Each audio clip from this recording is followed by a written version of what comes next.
You've heard it 100 times. She's such an extrovert. I'm totally an introvert. I'd rather stay home with a book. But what if I told you that these labels barely scratch the surface?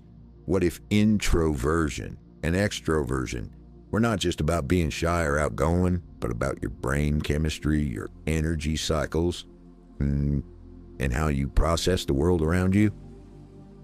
Stick around, because we're about to break down the science and psychology of introversion and extroversion. And trust me, it's way more interesting than you think. Welcome back to the channel. If you're new here, we talk about psychology, self-awareness, and how to understand yourself and others better. So hit that subscribe button if you're into growing your mind and leveling up your life. Today's topic: introvert versus extrovert. A timeless debate, often oversimplified and seriously misunderstood. Let's start with a question. Have you ever felt drained after a social event, even if you enjoyed it? Or, on the flip side, do you feel antsy and restless after too much time alone? These experiences hint at where you fall on what psychologists call the introversion-extroversion spectrum. That's right, it's a spectrum, not a binary. Most people are not purely introverted or purely extroverted. There's a huge middle ground. In fact, most of us are somewhere in between. These people are called ambiverts, and we'll talk more about them later. But first, let's dig into what being introverted or extroverted actually means and why it matters. Let's clear up one of the biggest myths. Introverts are not shy. Extroverts are not always outgoing. Those are behaviors. What we're talking about here is energy. Introverts tend to recharge their mental batteries in solitude. They feel their best when they have time to reflect, think deeply, and connect one-on-one or in small groups. Too much social interaction can feel draining, even when it's fun. Extroverts, on the other hand, gain energy through interaction. They thrive in dynamic environments, love group activities, and often think best when talking things out loud. Silence or too much isolation, that can feel boring or even stressful for them. Let's talk brain science. There's actually a neurological difference between introverts and extroverts. It comes down to how we respond to dopamine, the brain's reward chemical. Here's what research has found. Extroverts have a less sensitive dopamine system, which means they need more stimulation to feel the same levels of reward. That's why they're naturally drawn to excitement, socializing, and high-energy environments. Introverts, on the other hand, have a more sensitive dopamine system. They get overwhelmed more quickly by stimulation, which means they feel better in calmer, quieter spaces. Too much stimulation and it's not fun, it's exhausting. It's kind of like having different volume settings for life. Extroverts need to turn the dial up. Introverts need to turn it down. This also explains why introverts are often more reflective, thoughtful, and inward focused.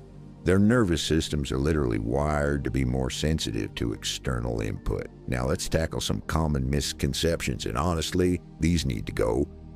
Misconception number 1, introverts are antisocial. False.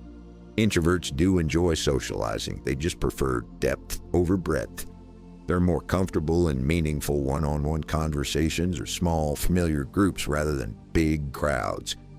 Misconception number 2, extroverts are loud, aggressive, or dominating. Not true. Extroverts aren't necessarily loud.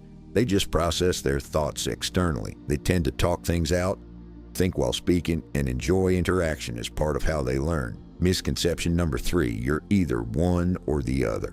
Nope. As I mentioned earlier, many of us are ambiverts. You might enjoy solo time and be energized by a great night out. It depends on your environment, your energy, your mood, even your sleep. In fact, research shows that personality is not fixed. While we have certain tendencies, we can adapt over time. You can learn to thrive in different settings by building awareness and adjusting your environment. So why does any of this matter? Because when you understand your own personality style, you can make better decisions in your everyday life.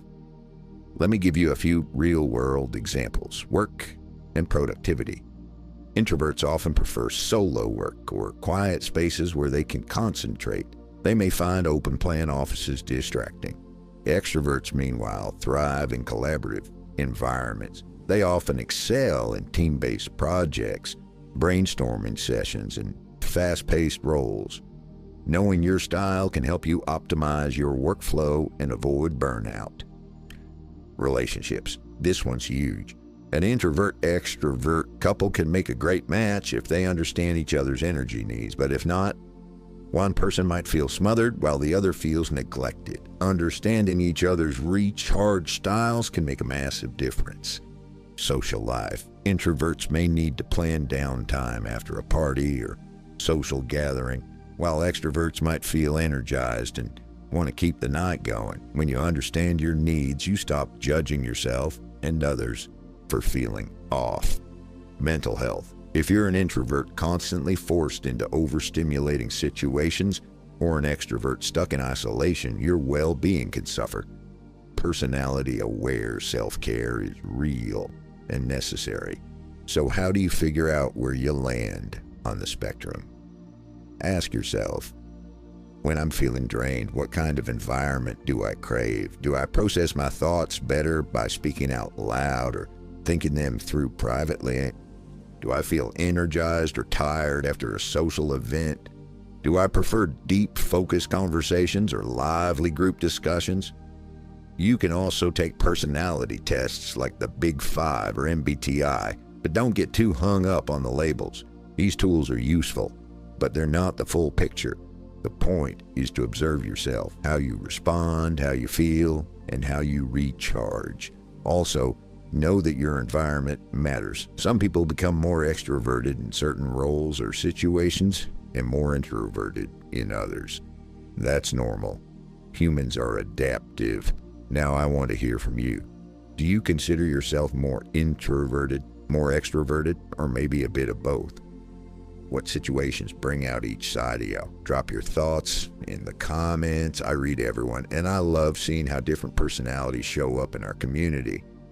And if you're still watching, I got one final thought. Whichever way you lean, introvert, extrovert, or ambivert, there's no right or wrong way to be. The goal isn't to change who you are. The goal is to understand yourself better, to stop apologizing for how you're wired, and to create a life that supports your energy, not one that drains it. So if you found this video helpful, do me a favor, give it a like, share it with a friend who needs to hear this, and don't forget to subscribe for more deep dive psychology content every week. Remember, your quiet isn't a weakness and your energy isn't too much.